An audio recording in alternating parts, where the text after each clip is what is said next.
Students, अभी हमने जाना कि सिल्क ऑब्टेन की जा रही है सिल्क मूथ से। और अगर हम बात करें सिल्क मूथ की लाइफ साइकिल की, तो वो भी हमने देख ली थी। अब हम सिल्क मूथ से सिल्क का प्रोडक्शन कैसे होता है वो पूरा प्रोसेस समझने वाले हैं। तो मैंने यहाँ एक फ्लो डायग्राम आपके लिए बनाया ताकि इजीली आप इस टॉपिक को लर्न कर पाएं, क्योंकि बहुत सारी टर्म्स हैं जो आपको इसमें लर्न करनी होगी।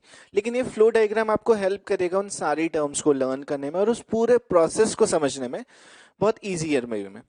तो देखिए, सबसे पहले हम बात करते हैं सिल्क प्रोडक्शन की। तो सिल्क ऑब्टेन्ड हो रहा था सिल्क वॉर्म से।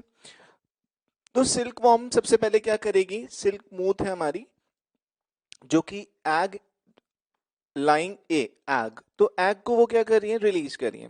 अब एग जो है वो हैच होंगे और कैटरपिलर फॉर्म करेंगे। ये हमने लाइफ साइकिल में भी सीखा था। अब जो कैटरपिलर हैच हो गया है वो मलबरी लीव्स को ईट कर रहा है, ग्रो कर रहा है और बड़ा होता जा रहा है। अब कुछ टाइम बाद वो कुकून फॉर्म करेगा। कुकून किस तरीके से फॉर्म करता है, जैसे आपने मकड़ी का जाला देखा है उस तरीके से वो अपने सराउंडिंग्स में क्या करने लगता है, जो सिल्क थ्रेड है उसे स्पिन करने लगता है। तो हमारा कुकून फॉर्म हो जाता है। अब कुकून फॉर्म होने के बाद हम करते हैं स्टिफलिंग। देखिए, स्टिफलिंग का क्या मतलब है, इसका मतलब होता है कि जो कुकून है अगर मैंने उसे वैसे ही छोड़ दिया तो वो प्यूपा स्टेट में चला जाएगा और प्यूपा स्टेट में आने के बाद वो क्या हो जाएगा, वापस से सिल्क मूथ में कन्वर्ट हो जाएगा। लेकिन अगर मेरे को सिल्क चाहिए तो मुझे उसे वहीं रोकना होगा।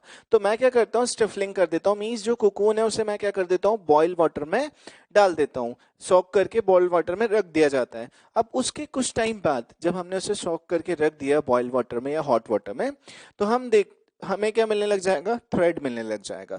तो वो जो थ्रेड मिल रहा है अब हमें उसे क्या करना पड़ेगा, सॉर्टिंग करनी पड़ेगी और ग्रेडिंग करनी पड़ेगी।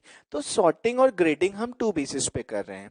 ठीक है, एक है हमारा रिलेबल सिल्क यानी finest form of the silk, जो कि लॉन्ग है, ड्यूरेबल है और फाइनेस्ट है। सेकेंड आता है हमारा नॉन रिलेबल सिल्क या इंफीरियर क्वालिटी ऑफ सिल्क, मतलब जो बेकार की क्वालिटी है, जो फाइन नहीं है और जिनकी लेंथ कम है, उन फाइबर्स को हमने दूसरी कैटेगरी में डाला है। ये जो रीलेबल होते हैं इनको बोलते हैं रील्ड सिल्क। तो ये क्वालिटी ऑफ सिल्क है, रील्ड सिल्क। और दूसरी है स्पन सिल्क। क्लियर है पॉइंट। तो ये ध्यान रखिएगा कि जब हमने इसको कुकून को बॉइल वाटर या हॉट वाटर में ऐड किया तो उसके बाद हमने सॉर्टिंग की है। सॉर्टिंग में हम क्या कर रहे हैं, उन्हें कैटेगराइज करना है। देखिए, सॉर्टिंग का मतलब ही क्या होता है कि जिनकी क्वालिटी सेम है उन्हें एक साथ रख दो और जिनकी क्वालिटी अलग है उन्हें अलग रख दो। तो हमने क्या किया, जब सिल्क यहाँ पे प्रोडक्शन कर रहे हैं तो कुकून को जब ऐड किया तो हमें टू टाइप ऑफ फाइबर्स यहाँ पे मिले हैं सिल्क की, लेकिन टू क्वालिटीज ऑफ सिल्क हमें यहाँ पे मिल रही है। पहली जो क्वालिटी है उसमें फाइनेस्ट और लॉन्ग है हमारे। क्लियर। सेकंड जो क्वालिटी है हमारी नॉन रिलेबल या फिर इंफीरियर क्वालिटी ऑफ सिल्क है। तो हमने इन दोनों को सेपरेट आउट कर लिया है। अब उसके बाद इसको हम बोल रहे हैं रील्ड सिल्क। तो ध्यान दीजिएगा, रील्ड सिल्क क्वेश्चन आ जाएगा यहाँ पे बहुत अच्छा सा कि रील्ड सिल्क क्या होता है। तो फाइनेस्ट फॉर्म ऑफ सिल्क को हम क्या कहते हैं, रील्ड सिल्क। और स्पन सिल्क, स्पन सिल्क का मतलब क्या होता है, जो इंफीरियर क्वालिटी ऑफ सिल्क है उसे बोलते हैं स्पन सिल्क। क्लियर। अब ये जब हमें क्वालिटी ऑफ फाइबर्स मिल गए हैं तो इनको अब हम क्या करेंगे, थ्रोइंग। अब थ्रोइंग क्या है, देखिए ट्विस्टिंग।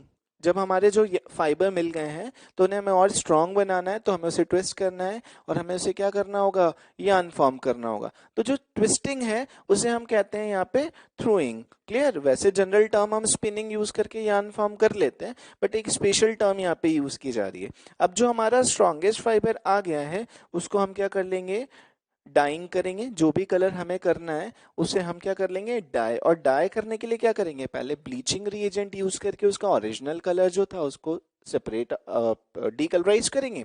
देन उस पे हम क्या करेंगे, जो कलर हमें चाहिए डिजायर कलर उस पे अप्लाई कर देंगे।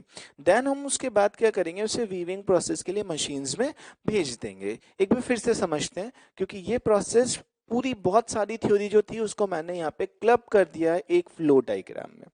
स्टार्ट करते हैं बेसिक लेवल से, फिर से समझा रहा हूँ। सिल्क मोथ है हमारी, वो क्या कर रही है, लाइंग एग। वो मलबरी ट्री पे ही रहती हैं। क्यों रहती हैं, क्योंकि मलबरी लीफ ही उनका फूड होता है। तो वो यहाँ पे एग हमें मिले। एग जो है वो 10 to 12 डेज बाद हैच होगा उनसे कैटरपिलर। कैटरपिलर क्या करेगा, अब बहुत छोटा कैटरपिलर होगा तो क्या करेगा, पहले वो मलबेरी लीव को ईट करेगा, फिर ग्रो करेगा, फिर ग्रो करेगा, और ग्रो करता करता मतलब 20 to 25 डेज में वो एकदम अपनी मैक्सिमम स्टेट पे पहुंच जाएगा। और जब वो मैक्सिमम स्टेट पे पहुंच जाएगा, उसके बाद वो क्या करेगा, कोकून फॉर्मेशन स्टार्ट करेगा। कोकून फॉर्मेशन में वो क्या करता है कि जो कैटरपिलर है उसके सराउंडिंग्स में वो एक जो आपका थ्रेड है, सिल्क थ्रेड, उसको उसके सराउंडिंग स्पिन करना स्टार्ट करता है। देखिए इनिशियली वो ऐसा दिखता है जैसे मकड़ी का जाला बन गया उसके सराउंडिंग्स में, और वो जाला कुछ टाइम बाद किस में फॉर्म हो जाएगा, कोकून में फॉर्म हो जाएगा। तो कोकून कोई बहुत बड़ा नहीं होगा, कोकून भी छोटा सा ही होगा, लेकिन इसीलिए तो सिल्क बहुत महंगा है कि इतना सा कोकून है, इतना बहुत थोड़ा सा थ्रेड हमें मिल रहा है, इसलिए सिल्क महंगा है। कोकून हमें मिल गया है, अब कोकून को अगर मैंने वैसे ही छोड़ दिया तो कुछ टाइम बाद, 8 से 10 दिन बाद, वो क्या हो जाएगा, प्यूपा स्टेट में पहुंचने के बाद मूथ में कन्वर्ट हो जाएगा। लेकिन अगर वो सिल्क मूथ बन गया वापस से, तो मुझे सिल्क फाइबर नहीं मिल पाएगा, क्योंकि जब वो कन्वर्ट हो जाएगा किसमें, अगेन कैटरपिलर से किसमें, कोकून, और कोकून से किसमें चला गया, प्यूपा, और प्यूपा से कहाँ चला गया, सिल्क मूथ में चला गया, तो जो सिल्क थ्रेड है वो बिल्कुल डिस्ट्रॉय हो जाएगा। तो उससे पहले ही मैं कोकून फॉर्म होते ही क्या करूंगा, उसे स्टिफलिंग कर दूंगा। स्टिफलिंग में हम क्या करेंगे कि इसको बॉयल वाटर में सोक करके रख देंगे। क्यों रख रहे हैं ऐसा, क्योंकि मैंने आपको स्टोरी भी सुनाई थी और वहां देखा गया था कि जो हमारी शीलिंग शी थी, उनकी जो टी का कप था उसके अंदर वो गिरा था, और टी क्या थी, वार्म थी, हॉट थी, इसीलिए तो हमें थ्रेड निकलता हुआ दिखा। तो यहाँ भी हमें थ्रेड को निकालना है उसके सराउंडिंग्स में, तो हमने उसे क्या किया है कि उसको बॉयल वाटर या हॉट वाटर में सॉक करके रख दिया है। अब उसके बाद जब हमें थ्रेड मिलना स्टार्ट हुआ, तो देखिए सबसे इंपॉर्टेंट काम होता है क्या, कि सबसे इंपॉर्टेंट है कि शॉर्टिंग करना, सॉर्टिंग करना बहुत ज़रूरी है। क्यों, अगर मान लीजिए मैंने सारी क्वालिटी ऑफ फाइबर्स को एक साथ रख दिया, तो जो फाइबर मुझे मिलेगा वो अच्छा नहीं मिलेगा। ऐसा आपने बहुत सारी जगह पे देखा होगा, कि जैसे घर पे ही हम देखते हैं कि एक बर्तन का स्टैंड होता है जहाँ पे बर्तन वॉश करके रखे जाते हैं, तो बर्तन उस स्टैंड के अंदर रखे हुए हैं, जहाँ पे उसे बोलते हैं, वो बर्तन का टोकरा भी हम बोल देते हैं, उसके अंदर हमने सब तरीके के बर्तन रख दिए धो धो के। अब मान लीजिए मुझे ग्लास चाहिए, तो मेरे लिए बहुत प्रॉब्लमेटिक है, पूरे बर्तन मुझे इधर उधर करने पड़ेंगे और फिर मुझे ग्लास निकालना पड़ेगा।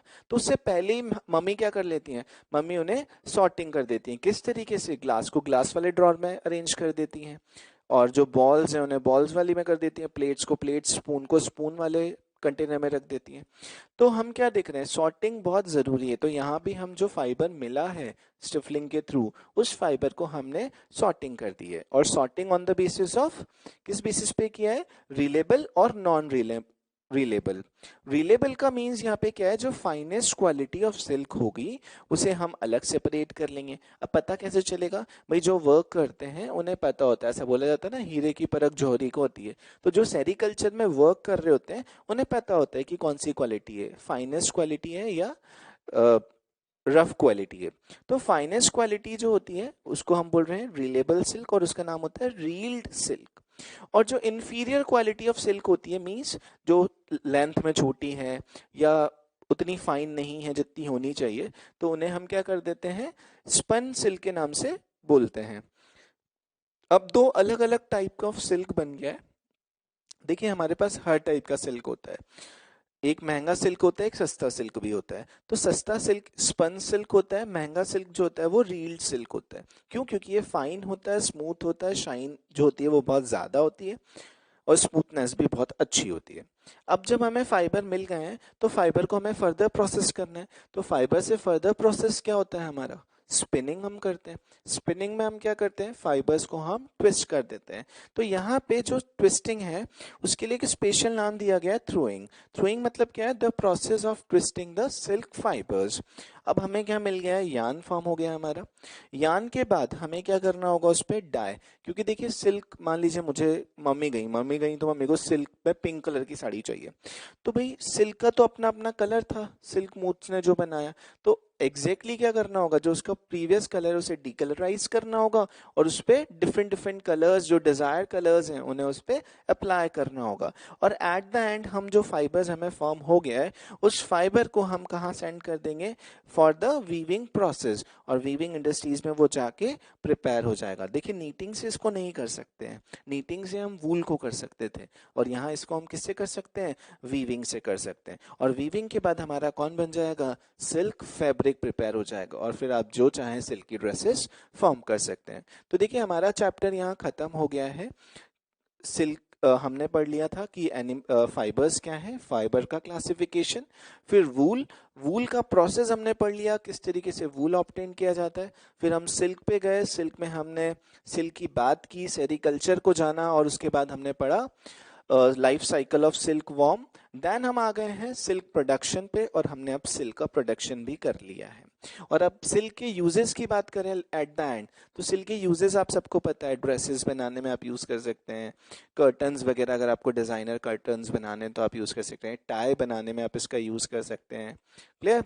तो हमारा चैप्टर ओवर हो गया है, और नेक्स्ट क्लास में हम मिलेंगे नेक्स्ट चैप्टर के साथ। All the best.